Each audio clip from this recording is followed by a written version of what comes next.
नमस्कार दोस्तों, मैं राकेश कुमार आप सभी का आपके अपने YouTube चैनल तैयारी जीत की बाई आर.के. सर में स्वागत करता हूं। और दोस्तों आज हम बात करेंगे एसएससी एमटीएस एग्ज़ाम एनालिसिस 2023 की।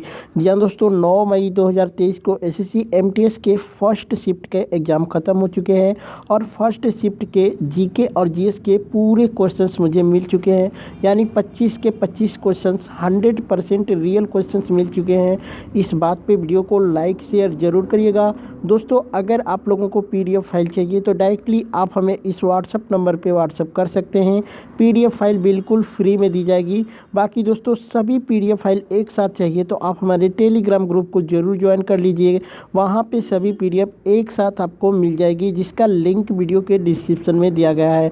साथ में व्हाट्सएप ग्रुप का लिंक भी दिया गया है, वहाँ पे भी सभी पीडीएफ एक साथ मिल जाएंगी, तो उसको भी ज़रूर से ज़रूर ज्वाइन करिएगा। ठीक है, बाकी वीडियो को लाइक शेयर कर दीजिए। चलिए पहला प्रश्न देखते हैं।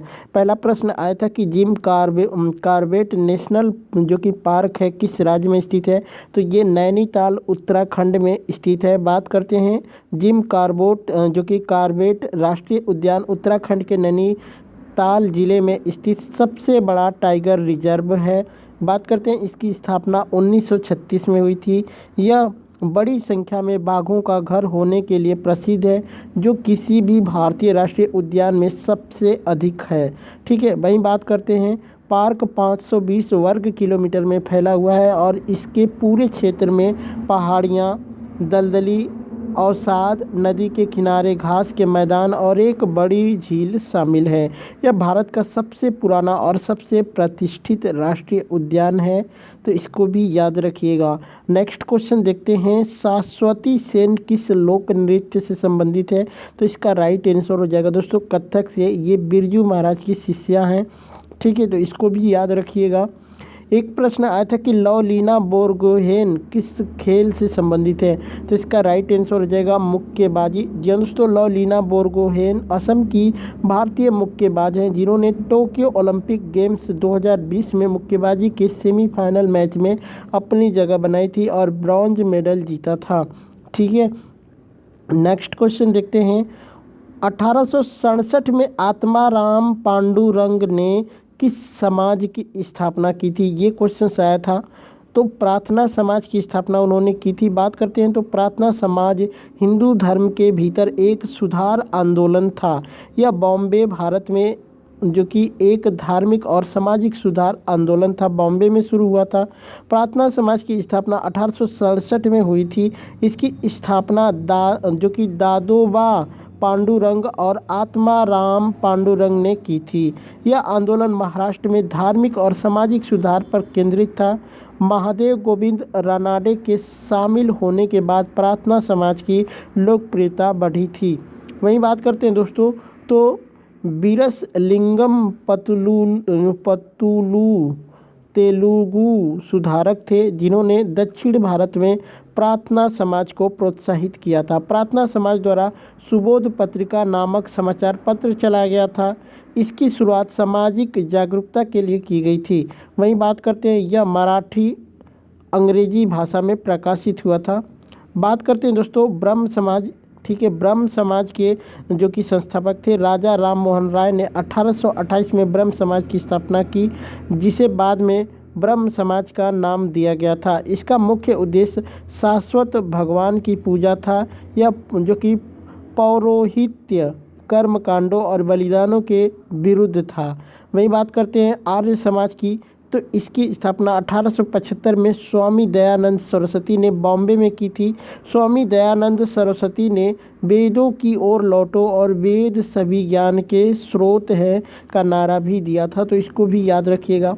बात करते हैं परमहंस मंडली की, तो इसकी स्थापना 1849 में दादोबा जो कि पांडुरंग और बाल शास्त्री जम्भेकर ने पूना, सतारा और महाराष्ट्र के अन्य शहरों में की थी। इसके संस्थापक एक ईश्वर में विश्वास करते थे और मुख्य रूप से जाति के नियमों को तोड़ने में रुचि रखते थे। इसकी सभाओं में सदस्यों ने निम्न जाति के लोगों द्वारा पकाए गए भोजन को ग्रहण किया था।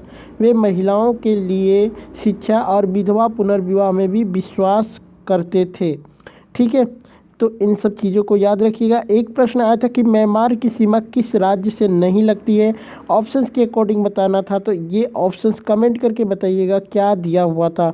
बात करते हैं तो अरुणाचल प्रदेश, नागालैंड, मणिपुर और मिजोरम, ये 4 राज्य हैं जो कि म्यांमार के साथ इनकी सीमा लगती है। अगर जो नहीं लगा है दोस्तों इन चारों से अलग होगा तो एक बार कमेंट करके बताइएगा। वीडियो थोड़ी सी भी अच्छी लगेगी तो लाइक कर जरूर करिएगा। नेक्स्ट क्वेश्चन देखते हैं, निम्नलिखित में से कौन महाराष्ट्र का लोक नृत्य है। तो इसका राइट आंसर हो जाएगा दोस्तों लावड़ी। जी हाँ दोस्तों, लावड़ी जो कि महाराष्ट्र का लोक नृत्य है, ये ऑप्शंस में भी आपके दिया गया था। नेक्स्ट क्वेश्चन देखते हैं, जनगणना 2011 के अनुसार दूसरा सबसे अधिक जनसंख्या वाला राज्य कौन है, ये पूछा गया था। तो इसका राइट आंसर हो जाएगा महाराष्ट्र। पहले नंबर पे उत्तर प्रदेश है। वहीं बात करते हैं क्षेत्रफल की दृष्टि से, पहले नंबर पे राजस्थान है, दूसरे नंबर पे जो कि मध्य प्रदेश है और तीसरे नंबर पे उत्तर प्रदेश है। ठीक है, तो जनसंख्या से काफ़ी क्वेश्चंस रिपीट हो रहे हैं। एक क्वेश्चंस और आया था कि टॉप 10 देशों की जनसंख्या में कौन शामिल नहीं है। तो उसमें एक ऑप्शंस कनाडा था, जो कि कनाडा का नाम जो कि टॉप 10 से बाहर है दोस्तों।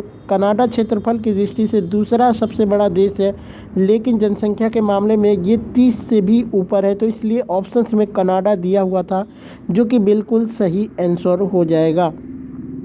एक प्रश्न आया था कि लोकसभा के पीठासीन अधिकारी को क्या कहते हैं, यानी लोकसभा के सबसे बड़े अधिकारी को क्या कहते हैं। जो लोकसभा का अध्यक्ष होते हैं उनको कहते हैं, यानी स्पीकर को कहा जाता है, लोकसभा के स्पीकर को। एक प्रश्न आया था कि वायुमंडल की सबसे ठंडी परत कौन सी होती है। तो इसका राइट आंसर हो जाएगा मध्य मंडल। ठीक है, एक प्रश्न और आया था दोस्तों कि प्रधानमंत्री जन धन योजना के तहत 12 अक्टूबर 2022 तक सर्वाधिक खाते किस राज्य में खोले गए थे। तो इसका राइट आंसर हो जाएगा उत्तर प्रदेश। ठीक है, एक प्रश्न और आया था दोस्तों यहाँ पे कि हरिवंश राय बच्चन की आत्मकथा कौन सी है। In the afternoon of time आपका राइट आंसर हो जाएगा। कोशिका भित्ति का प्रमुख कार्य क्या है, ये क्वेश्चंस भी आया था। तो कोशिका भित्ति का मुख्य कार्य जो कि कोशिका को आकृति प्रदान करना एवं प्रोटोप्लाज्म की रक्षा करना होता है। ऑप्शंस क्या थे एक बार कमेंट करके बताना।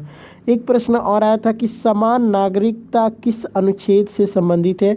तो इसका राइट आंसर हो जाएगा अनुच्छेद 44। जी हाँ दोस्तों, भारत में समान नागरिक संहिता यानी यूसीसी प्रत्येक नागरिक को शासित करने के लिए एक आम समूह के साथ देश में प्रत्येक प्रमुख धार्मिक समुदाय के ग्रंथों और रीति रिवाजों के आधार पर व्यक्तिगत कानूनों को बदलने का प्रस्ताव है।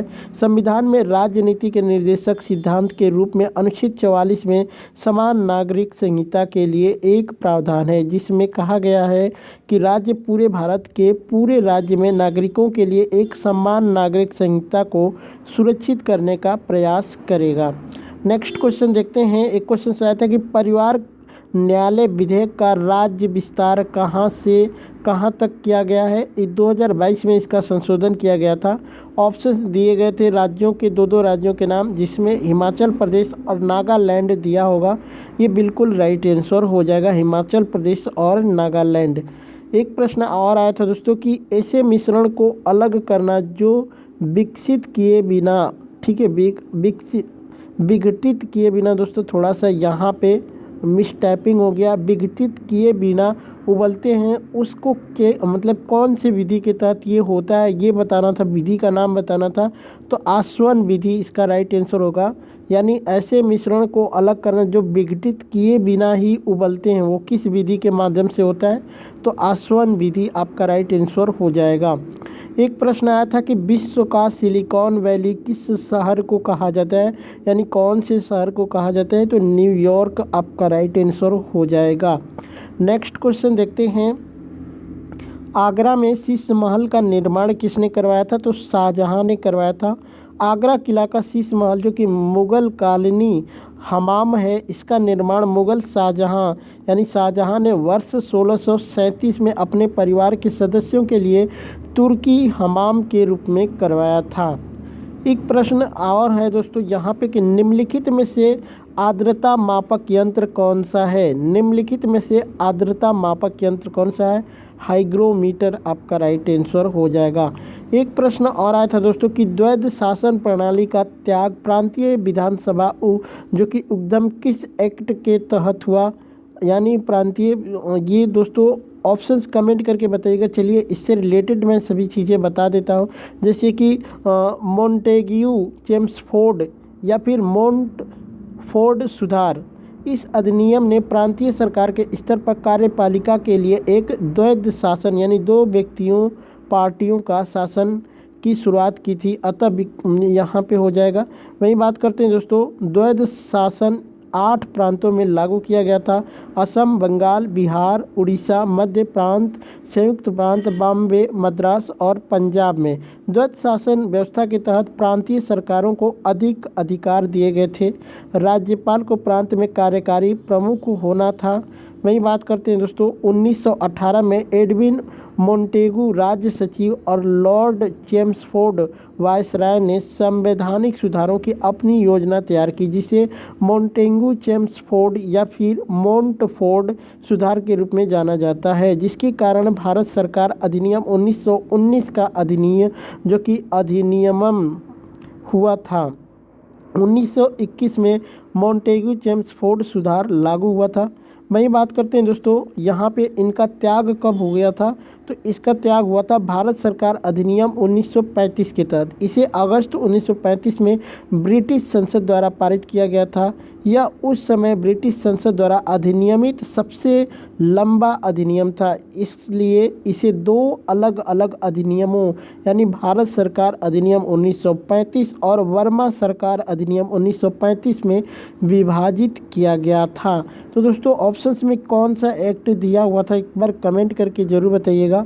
एक प्रश्न आया था दोस्तों यहाँ पे कि Meltwater championship chess tournament 2022 किसने जीता है। मैग्नस कार्लसन ने जीता था। मैग्नस कार्लसन ने जीता था ये अवार्ड, ठीक है। तुजुक ए जहांगीरी पुस्तक के लेखक कौन है। जहांगीर आपका राइट आंसर हो जाएगा। एक प्रश्न आया था कि स्वर्गीय जगदीश सिंह किससे संबंधित है, तो दोस्तों ये गज़ल या फिर सुगम संगीत के गायक थे, तो गज़ल गायकी आपका राइट आंसर हो जाएगा। एक प्रश्न और आया था दोस्तों यहाँ पे कि मकर संक्रांति को किस राज्य में माघ साजी कहा जाता है, तो मकर संक्रांति को हिमाचल प्रदेश में जो कि माघ साजी के नाम से जाना जाता है, ठीक है। नेक्स्ट क्वेश्चन देखते हैं। एक क्वेश्चन और आया था दोस्तों, इसका भी ये पूरा क्वेश्चन मिल नहीं पाया है। मुद्रा का एक अवधि में स्थानांतरण क्या कहलाता है। इसका ऑप्शन से एक बार कमेंट करके ज़रूर आप लोग बताइएगा। दोस्तों ये थे आज के 25 के 25 पूरे पूछे गए क्वेश्चंस, जो कि 100% रियल है, आपके एग्जाम्स में पूछे गए थे। वीडियो कैसी लगी एक बार कमेंट करके बताइएगा। अच्छी लगी हो तो लाइक शेयर ज़रूर करिएगा। चलिए चलते मिलते हैं नेक्स्ट वीडियो में, तब तक के लिए जय हिंद जय भारत।